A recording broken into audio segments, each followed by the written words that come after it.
Continuamos con el curso de medios deformables y vamos a estudiar las ecuaciones de Navier-Stokes. En fluidos ideales, habíamos pedido que las fuerzas sean normales a la superficie.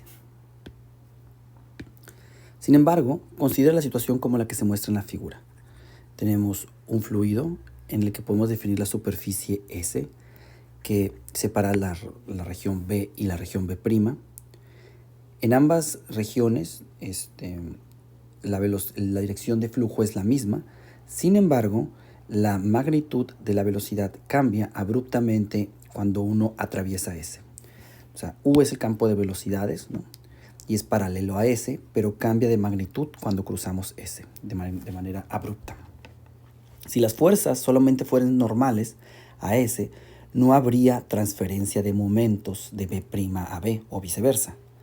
Sin embargo, nosotros sabemos, ¿no?, que habrá moléculas, ¿no?, que crucen S, por ejemplo, de B a B', y vayan más lentos que las de ahí arriba, y entonces va a haber una disminución, pues, del momento promedio que esté a la derecha, ¿no?, y viceversa, ¿no? De B' a B pueden bajar, entonces aumentarán el momento. Entonces hay transferencia de momento, ¿no? Así, vamos a considerar, pues, situaciones donde sí haya transferencia de momento en las direcciones no necesariamente normales a la superficie. Entonces vamos a suponer que la fuerza en S por unidad de área ya no solamente va a ser la presión en por la dirección normal, sino que también tienes pues una contribución tangencial, ¿no?, que vamos a denotar por T, ¿no? T veces N, donde T ahora ya no es una cantidad escalar, sino que es un tensor, ¿no?, y se conoce como el tensor de esfuerzos. Fíjense que bien T podría absorber a P, ¿no?, en la parte diagonal, digamos, de ese tensor. Y a veces se hace así. De hecho, cuando hacíamos la descripción para sistemas elásticos, así lo hacíamos, ¿no? Nomás definíamos que la T contenía la P. Pero bueno, entonces ahora, este T punto N no necesariamente es paralelo a N, ¿no?, porque T es una matriz, pues, digamos, multiplicando un vector. Bueno, entonces, por segunda ley de Newton, si estas van a ser las fuerzas, sabemos que el cambio en la integral de momento, o sea, la ley de Newton nos establece la razón de cambio del momento, ¿no?, es igual a la fuerza, pues va a ser igual a la integral de las fuerzas, ¿no?, en la superficie, ¿no?, que sería pues la ecuación 1 que está ahí. Entonces, ahora en vez de tener nada más P.N, vas a tener esta contribución, ¿no?, que es T.N o T veces N, ¿no? Ahora, uno se podría preguntar por qué en ecuación 1 solamente ponemos como función lineal de la normal.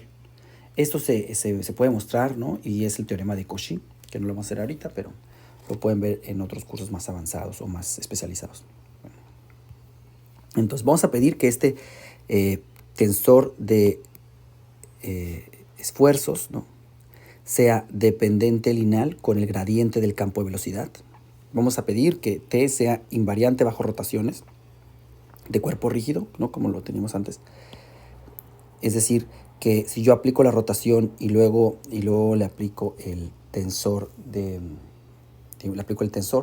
es igual a aplicar primero el tensor y luego después, digamos, la rotación, ¿no? O sea que conmuta, pues, con la matriz de ortogonal, con un sistema de rotación, ¿no? Además, T va a ser simétrico, como ya sabíamos.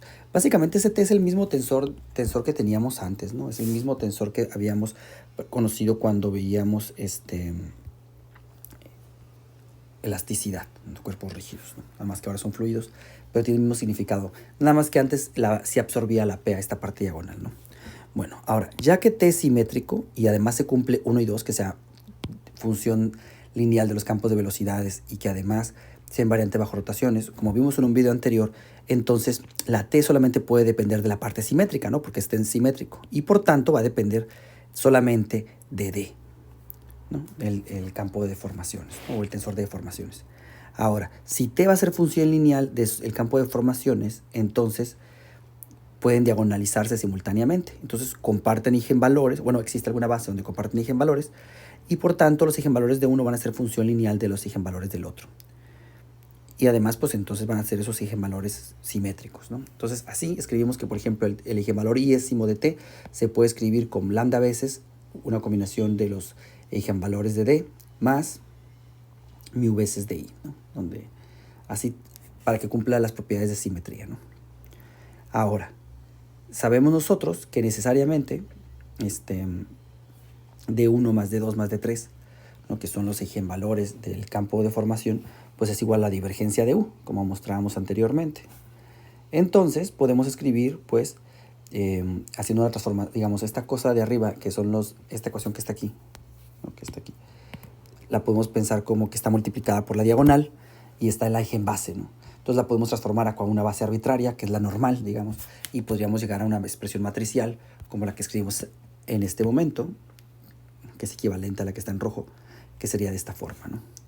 Esta ecuación la podemos reescribir, digamos, haciendo álgebra, inmediatamente lo podemos escribir de esta forma, ¿no? Donde hemos definido, de hecho la relación que está en rojo arriba es la que define las constantes lambda y mu, y a través de esas podemos definir la constante, dejar la mu y dejar esta constante que vamos a llamar z, ¿no? No sé cómo se llama esta. Le vamos a poner z a esta. Este mu se llama el primer coeficiente de viscosidad. Es este término que aparece, déjenme ponerlo color diferente, aquí, ¿no? O aquí arriba. Y el otro, z, ese es lambda, que lo podemos reescribir en términos de la lambda y la mu. Es el segundo coeficiente de viscosidad. Ahora, esta ecuación que está aquí arriba, quiero que la comparen, esta que está en amarillo, ¿no? Que está aquí. Me gustaría que se comparara con la que obteníamos para medios elásticos, ¿se acuerdan? Era esta ecuación, que era un tensor de esfuerzos para un cuerpo isotrópico. Era una ecuación, pueden verlo en el video sobre el tensor de esfuerzos. Fíjense que es equivalente completamente, ¿no? Solamente que aquí lo que está ocurriendo es que voy a ponerlo aquí con morado. El que está haciendo el papel, bueno, este término que está aquí, pues sería este de acá. Y este término de acá, este de aquí, ¿no?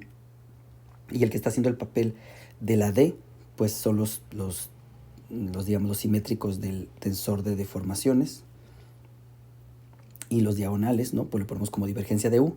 Pero bueno, también se pueden poner digamos, podemos poner todo en términos de la U, o bien dejarlo en términos de la D. Pero lo que sí queda claro aquí es que cuando nosotros escribíamos antes el tensor de formaciones, incluía las partes diagonales, y por eso nada más ponemos la pura epsilon aquí, ¿no? Porque también trae las partes diagonales. Y aquí, como lo separamos en esta derivación, pues están separadas las partes no diagonales y las partes diagonales, ¿no? Así, la suma sobre las partes diagonales, que son las divergencias del U. Bueno, espero que quede claro. Entonces, con esta expresión que llamábamos nosotros, le llamábamos las ecuaciones de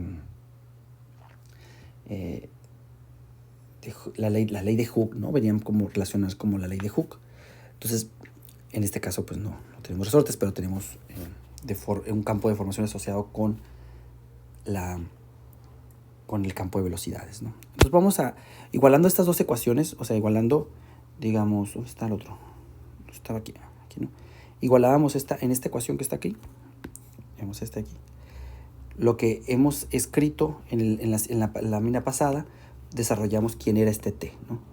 Entonces, sustituyendo eso, podemos llegar a la ecuación que voy a escribir a continuación, ¿no?